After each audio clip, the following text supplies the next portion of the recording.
कि खान सर नहीं रहे? नहीं, अभी तो तबीयत ठीक है। और ये सोशल मीडिया पे क्या लिख दिया, खान सर नहीं रहे? नहीं, अभी ऐसा नहीं, हम अभी इधर नहीं जाएंगे, बात हो गई है ऊपर, इतना जल्दी नहीं जाएंगे। की मांग है कि पूरी परीक्षा को रद्द किया जाए और सभी अभ्यर्थियों के लिए फिर से परीक्षा हो, एक साथ परीक्षा हो, ताकि समानता रहे। और अभ्यर्थियों के द्वारा, बीपीएससी अभ्यर्थियों के द्वारा 18 दिसंबर को सुबह 10:30 बजे से गर्दनीबाग धरना स्थल पर हमारी मांग है कि पीटी का रिजल्ट जो लेता है वो 15 दिन में पीटी का रिजल्ट दे दे, और रिजल्ट देने के 4 मंथ बाद वो मेंस का एग्जाम ले ले। ये क्या बेवकूफी है? आप 3 मंथ बाद रिजल्ट देंगे, उसमें अब बच्चे कंफ्यूज रहेंगे कि मेरा प्रीलिम हुआ है कि नहीं हुआ है, और उसके बाद आप अचानक से आके आप कहिएगा कि 15 दिन बाद मेंस है। ये नहीं है। तो इसमें लगातार सुधार भी एग्जाम में अपनाया गया है। उसमें 2 ही कारण रहे हों, या तो उस एग्जाम में ज्यादातर प्रश्न साइंस या मैथ के रहे होंगे, जैसे IIT हो गया, या फिर उस एग्जाम में 1 करोड़ से ज़्यादा बच्चे बैठे होंगे, जैसे रेलवे हो गया।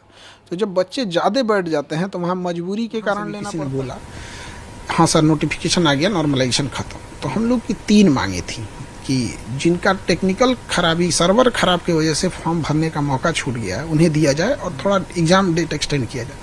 लेकिन चूंकि वो थाने में बैठे थे, वहाँ एक अलग प्रेशर होता है। हमने देखा कि नोटिफिकेशन आया है तो सारी बातें होंगी यहाँ पर। जब नोटिफिकेशन आ गया तो हमें लगा कि उसके बाद से भगदड़ होने लगा यहाँ पे, तो लड़कियाँ सब लड़के निकलने लगे। तो फिर पुलिस ने कहा कि अब आपकी मांग मान ली गई है, अब आप वापस जाइए यहाँ पर। क्या पुलिस ने? नहीं, पुलिस ने किसी भी तरह का दुर्व्यवहार नहीं किया। हम पिछले 1.5 महीना से बीमार चल रहे थे और हमने ये सोच रहे थे कि बीपीएससी की परीक्षा है, खत्म हो जाएगी तो दे देंगे इलाज, अपना ट्रीटमेंट ठीक से करा लेंगे यहाँ पर। इसी बीच जब सुबह सुबह बच्चों के ऊपर लाठी उठी चार्ज हो गई तो हमें लगा कि बच्चों के ऊपर नॉर्मलाइजेशन थोप दिया जाएगा। तो हम यहाँ क्लास ही ले रहे थे, 10 बजे वाला क्लास खत्म करके चल दिया, क्योंकि बहुत देर तक बिना खाए पिए भी नहीं थे और लंबे समय से बीमार पड़ रहे थे।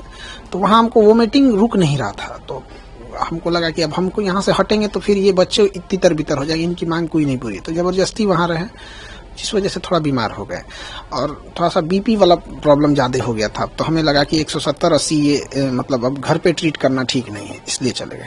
सर, ये पूरा मामला जो बीपीएससी में जो इस पर हंगामा स्टार्ट हुआ, ये नॉर्मलाइजेशन का जो मामला है, ये आम लोग स्टूडेंट तो समझ रहे हैं, एस्पायरेंट जो समझ रहे हैं, लेकिन आम लोग नहीं समझ पा रहे कि मसला है क्या। थोड़ा आपसे समझना चाहेंगे। देखिए, नॉर्मलाइजेशन तब किया जाता है ना जब एक दिन आप परीक्षा नहीं ले सकते हैं या नंबर ऑफ स्टूडेंट बहुत ज्यादा है, तो कई अलग अलग बच्चों को अलग अलग क्वेश्चन दिया जाता है। जैसे बिहार है तो आप भागलपुर में अलग क्वेश्चन दे दें, बक्सर में अलग दे दें और सीवान जिला में अलग दे दें।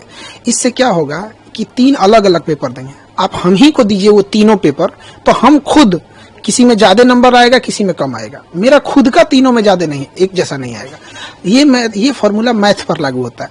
जैसे अगर किसी को कहा जाए 5 + 5 जोड़ो तो देगा 10, और उसे कहेंगे 20 + 10 जोड़ो तो भी बोलेगा 30, क्योंकि अगर उसे जोड़ आता है तो किसी भी तरह के जोड़ को जोड़ सकता है। लेकिन ये जीएस में लागू नहीं होता है। जैसे अगर हम किसी से कहें भारत का क्षेत्रफल बताओ तो बता देगा, कोई भी विद्यार्थी पढ़ता है। लेकिन अगर किसी दूसरे बच्चे से यही सवाल पूछा जाएगा कि तुम मंगोलिया का क्षेत्रफल बताओ, नहीं बता पाएगा। लेकिन कंप्यूटर कहेगा कि दोनों के क्वेश्चन का लेवल एक है, क्योंकि दोनों में क्षेत्रफल पूछा गया था। तो यही है नॉर्मलाइजेशन, आप मैथ में कर सकते हैं, यहाँ नहीं कर सकते हैं। अब आप जीएस में कैसे डिसाइड कीजिएगा कि बक्सर का युद्ध का क्वेश्चन ज्यादा टफ है कि द्वितीय आंग्ल मराठा युद्ध का क्वेश्चन ज्यादा टफ है। अमूमन अगर आप 100 बच्चों को दीजिएगा बक्सर का युद्ध तो बता देंगे, 100 में 90 बता देगा। लेकिन वही सवाल आप कहिएगा द्वितीय आंग्ल मराठा युद्ध बताइए तो 100 में 50 बता पाएंगे। तो बच्चों के साथ ये भेदभाव न हो, ये गणित में सक्सेस है। बिहार में यूपीएससी कोई राज्य नहीं लागू की है, क्यों ना यूपीपीसीएस में है ना कहीं पे, ना ही यूपीएससी ने लागू किया है। यूपीपीसीएस ने आरओ में लागू करने की कोशिश किया था, बहुत ज्यादा हंगामा हुआ, बाद में ये चीजें को वापस लेना पड़ गया था उन लोगों को।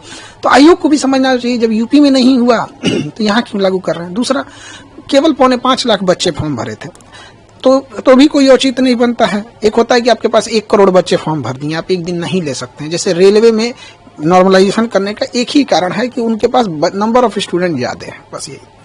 सिंगल शिफ्ट और ये जो एक ही पाली में एक ही क्वेश्चन पेपर वाला जो मसला है, उसके पीछे क्या रीजन है? देखिए, अब जैसे कि आयोग की ओर से कहा जा रहा है कि हम एक ही पाली में परीक्षा लेंगे। देखिए, एक ही पाली में परीक्षा लेने के बाद भी नॉर्मलाइजेशन हो सकता है। आप सिंगल पेपर लीजिएगा और अलग अलग जिले में अलग अलग क्वेश्चन दे दीजिएगा। दूसरा, एक सबसे बड़ा इसका कारण क्या है, आयोग खुद डिसाइड करता है वो किसका जवाब देगा, किसका जवाब नहीं देगा। उसे स्टूडेंट के टेंशन से कोई मतलब नहीं है। जैसे ये सितंबर में परीक्षा होने वाली थी, फिर बाढ़ वगैरह के कारण नवंबर गई, फिर दिसंबर गई। शुरुआत में एक नोटिफिकेशन जारी किया गया, पूरे अखबार में चलाया गया कि 38 जिले का क्वेश्चन अलग अलग रहेगा। ये 2 महीने से बीपीएससी के टीचर और स्टूडेंट एक मेंटल ट्रोमा से गुजर रहे हैं।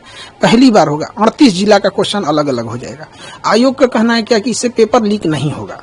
तो एक पेपर लीक एक समस्या जैसी भयावह है, वैसे ही नॉर्मलाइजेशन एक भयावह समस्या है। अब हमसे कोई कहे कि आपका दाहिना आंख फोड़े कि बायां आंख फोड़े, काहे फोड़ोगे भाई? तो आप अपनी व्यवस्था सही रखिए, पेपर न लीक हो यहाँ पर। उसके बाद हुआ कि नहीं 3 पेपर लेंगे।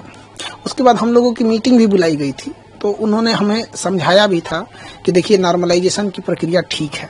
हम लोगों ने कहा था ये मैथ के लिए ठीक है। अब जैसे साड़ी भारतीय ड्रेस है तो महिलाओं के लिए ठीक है। अब आप ये कहिएगा कि खान सर कह रहे हैं कि साड़ी एक भारतीय ड्रेस है तो क्या हम साड़ी पहन के हम घूमेंगे? आप समझिए ये मैथ के लिए ठीक है, आईआईटी में लगाइए, हम वो पहले से लागू है, हम कहीं उसका विरोध नहीं कर रहे हैं, लेकिन जीएस के लिए लागू नहीं है यहाँ पर। तो आयोग इसका खंडन नहीं किया और सबसे बड़ा आग में घी का काम किया। 4 दिसंबर को आयोग ने एक नोटिफिकेशन जारी किया हर एक डिस्ट्रिक्ट मजिस्ट्रेट को कि हम आपको 3 तरह का पेपर भेज रहे हैं। और यहीं से ये आग फैल गई कि आप 3 तरह का पेपर क्यों भेज रहे हैं। हम लोगों ने कहा कि आप एक नोटिफिकेशन जारी कर दिए कि इन 3 पेपर में से किसी एक का ही प्रयोग आप सभी जिला में करिएगा। तो आयोग ने कहा कि हम नहीं बोलेंगे। तो हम लोग को मजबूरी में जाना पड़ा और वापस वहां से लौटे इसी आधार पे कि आयोग ने शाम को 7 बजे 8 बजे के बीच में एक नोटिफिकेशन जारी किया कि हम एक ही यूज करेंगे। हमारी बात खत्म हो गई। यहाँ पर सीधी सी एक छोटा सा नोटिफिकेशन आप ऑफिशियली दे देते तो कभी बवाल नहीं होता। एक शिक्षक से पूछिए, हम लोग चाहते हैं पढ़ाना, शांति से पढ़ाना, 10 घंटा 12 घंटा पढ़ाने के बाद इतना हिम्मत और होश नहीं रहता है कि हम लोग जाके सड़क पे जाके लाठी खाएं।